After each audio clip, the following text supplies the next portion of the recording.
Hello everyone, आज हम class 6 का चैप्टर 12 करेंगे, इलेक्ट्रिसिटी एंड सर्किट। हमारा जो साइंस का पोर्शन सी टेट में दिया गया है उसमें ये चैप्टर बहुत इंपॉर्टेंट है और हमारे बाकी एग्जाम्स के लिए भी बहुत इंपॉर्टेंट है, जैसे कि बीपीएससी, जैसे कि ईएमआरएस, डी ट्रिपल एस। तो इलेक्ट्रिक सेल होता क्या है? आप सबने ना अपने घर में सेल यूज किया है ना, आप सबके घर में जो सेल होता है, ठीक है। तो इलेक्ट्रिक सेल का मतलब होता है जो है ना उसके अंदर केमिकल एनर्जी स्टोर्ड है उसको इलेक्ट्रिक एनर्जी बना के यूज कर सके, ठीक है। तो इलेक्ट्रिक सेल हम किसको बोलते हैं? जो केमिकल एनर्जी जो उसके अंदर स्टोर्ड है उसको किस एनर्जी में कन्वर्ट कर देता है? इलेक्ट्रिक एनर्जी में कन्वर्ट कर देता है। अगर आप कभी भी अपने इलेक्ट्रिक सेल को देखोगे ना ध्यान से, जो आप अपनी घड़ी में यूज करते हैं, ठीक है, अपने रिमोट्स में यूज करते हैं, ठीक है, तो उसका जो मेटल कैप वाला पोर्शन होता है वो पॉजिटिव टर्मिनल को शो करता है और जो उसका डिस्क वाला पोर्शन होता है, ठीक है, जो अंदर की साइड होता है उसको हम क्या बुलाते हैं? नेगेटिव टर्मिनल बुलाते हैं, ठीक है। तो जो केमिकल्स इसके अंदर स्टोर होते हैं, बहुत सारे केमिकल्स इसमें स्टोर होते हैं, ठीक है, तो वो किस में कन्वर्ट हो जाते हैं? इलेक्ट्रिक एनर्जी में कन्वर्ट हो जाते हैं। और जब तक है ना वो केमिकल्स उसके अंदर प्रेजेंट है तब तक वो काम करता रहेगा। आपने देखा ना, एक टाइम आप बोलते हो कि यार सेल खत्म हो गया है, तो सेल खत्म हो जाने का मतलब है उसके अंदर जितना भी केमिकल्स स्टोर्ड थे वो सारे के सारे यूज्ड अप हो गए, ठीक है, और इसलिए अब वो काम नहीं कर रहा है, ठीक है। तो इलेक्ट्रिक सेल, उसका एक पॉजिटिव टर्मिनल है, एक नेगेटिव टर्मिनल। जो डिस्क वाला कैप वाला पार्ट है उसको हम पॉजिटिव बुलाते हैं और जो डिस्क वाला पार्ट है उसको हम नेगेटिव टर्मिनल बुलाते हैं। उसके बाद अगर आपने कभी है ना बल्ब को बहुत ध्यान से देखा हो तो उसमें ना एक बहुत पतला सा वायर होता है, ठीक है, जिससे है ना रोशनी आ रही होती है, सारी की सारी रोशनी है ना बल्ब के इसी पार्ट में आ रही होती है। इसको हम क्या बुलाते हैं? फिलामेंट। आपको पता है अगर बल्ब का है ना ये फिलामेंट फ्यूज हो जाता है तो आपका बल्ब चल ही नहीं रहा। आप कहोगे कि बाहर का शीशा एकदम सही है, उसके सारे वायर सही है, इलेक्ट्रिसिटी आ रही है, लेकिन रोशनी क्यों नहीं आ रही है? क्यों? क्योंकि उसका जो फिलामेंट होता है वो फ्यूज हो जाता है, ठीक है, वो खराब हो जाता है। तो जब है ना करंट पास होता है इसके थ्रू से तो ये फिलामेंट है ना बहुत ज्यादा गर्म हो जाता है और इसकी वजह से ना बहुत सारी लाइट प्रोड्यूस करते हैं, ठीक है। लेकिन अगर आपका फिलामेंट खराब हो जाएगा तो क्या होगा? आपका बल्ब फ्यूज हो जाएगा।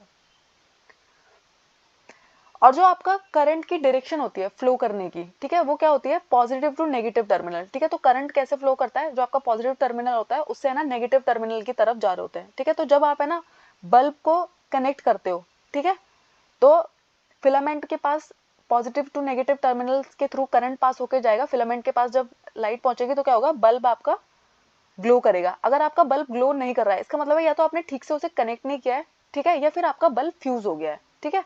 और फ्यूज का रीजन क्या हो सकता है? कि जो आपका फिलामेंट है वो टूट गया है, ठीक है, ब्रेक हो गया है। तो क्या क्या रीजन हो सकता है आपका बल्ब ग्लो नहीं कर रहा है? पहला रीजन है कि बल्ब जो है वो फ्यूज हो गया है क्योंकि उसका फिलामेंट टूट गया है। दूसरा रीजन है कि आपने ना सही से कनेक्शन नहीं किया है, ठीक है, आपने पॉजिटिव की जगह नेगेटिव लगा दिया है, नेगेटिव की जगह पॉजिटिव लगा दिया है, ठीक है। या फिर है ना इलेक्ट्रिक करंट का जो सर्किट है वो कंप्लीट नहीं है, क्योंकि सर्किट कंप्लीट होना चाहिए इलेक्ट्रिसिटी को फ्लो करने के लिए। अब उसके बाद स्विच क्या होता है? तो आपके घर में क्या होता है? आपने जस्ट बटन दबाया लाइट ऑन हो जाएगी, आपने बटन ऑफ किया लाइट ऑफ हो जाएगी, ठीक है। तो ये क्या होता है? स्विच होता है, ठीक है। तो एक ऐसा सिंपल डिवाइस जो क्या करता है? सर्किट को कंप्लीट करने में हमारी हेल्प करता है, ठीक है। जैसे ही आप उसे ऑन करोगे तो लाइट जल जाएगी, जब आप उसे बंद करोगे तो लाइट ऑफ हो जाएगी, ठीक है। यानी कि वो स्टार्ट भी करता है और वो ब्रेक भी कर देता है सर्किट को। कैसे ब्रेक करता है? जब वो बंद हो जाएगा तो सर्किट उसने ब्रेक कर दिया है। उसके बाद आता है कंडक्टर्स क्या होते हैं, ठीक है। तो आपको पता है ना कुछ कुछ हमारे घर में जो वायर्स लगे होते हैं, अब उनके अंदर से आराम से इलेक्ट्रिसिटी फ्लो हो रही है ना, तो वो क्या है? कंडक्टर्स है, कंडक्ट कर रहे हैं, अपने अंदर से इलेक्ट्रिसिटी को पास करने देते हैं। तो ऐसे मटेरियल जो अपने अंदर से इलेक्ट्रिसिटी को पास करने देते हैं उन्हें हम कंडक्टर्स बुलाते हैं, ठीक है। जैसे कि आपके मेटल के वायर, आयरन की नेल, ठीक है, और जो हमारे कॉपर वायर होते हैं, एल्यूमिनियम वायर होते हैं, सिल्वर के जो वायर है, ये सब कुछ है ना इलेक्ट्रिसिटी के बहुत ही गुड कंडक्टर्स होते हैं। मोस्टली मेटल गुड कंडक्टर होते हैं इलेक्ट्रिसिटी के, ठीक है। लेकिन कुछ कुछ ऐसे चीजें भी होती है ना जो अपने अंदर से इलेक्ट्रिसिटी को पास नहीं करने देंगे। अगर आपने है ना एक लकड़ी ली और लकड़ी को आपने है ना डाला तो आपको पता है उसके अंदर से करंट पास नहीं हुआ। आपने प्लास्टिक को डाला, आपने रबर को डाला, इन सब के थ्रू है ना करंट पास नहीं होता है। क्यों? क्योंकि ये क्या है? ये इलेक्ट्रिक करंट को अपने अंदर से पास नहीं होने देते। क्यों? क्योंकि ये इंसुलेटर्स है, ठीक है। तो कंडक्टर और इंसुलेटर हमारे लिए दोनों जरूरी है। क्यों? तो आपको पता है करंट, हमें ये तो नहीं चाहिए ना, करंट का फ्लो हमारे लिए बहुत इंपॉर्टेंट है। मेरे घर पे अगर करंट नहीं आ रहा होगा तो ना लाइट ऑन होएगी, ना टीवी ऑन होएगा, ना मैं अपना लैपटॉप चार्ज कर पाऊंगी, कुछ नहीं कर पाऊंगी। लेकिन इंसुलेटर्स भी बहुत इंपॉर्टेंट है। अब इंसुलेटर्स क्यों इंपॉर्टेंट है? सोचो मेरा लैपटॉप चार्ज हो रहा है, ठीक है, अगर इंसुलेटर्स नहीं हो, इसकी जो बॉडी है वो प्लास्टिक की बनी हुई है, ठीक है।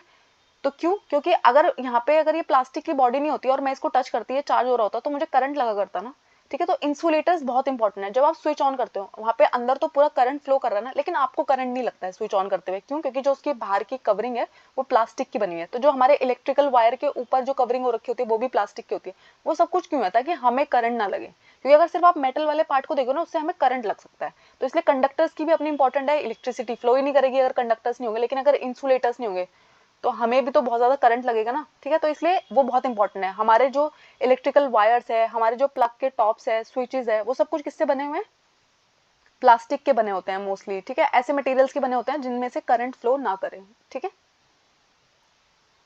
अब टॉर्च को देखो, अगर आपने ना टॉर्च को कभी भी ध्यान से देखा तो उसके अंदर आपको क्या क्या देखने को मिलेगा, तो आपको पता है ना, उसके अंदर 2 सेल हम डालते हैं, ठीक है, 3 भी डाल सकते हैं, डिपेंड करता है आपकी टॉर्च कितनी बड़ी है, ठीक है। तो पॉजिटिव को हम नेगेटिव से कनेक्ट किया हुआ ना हमने, देखो।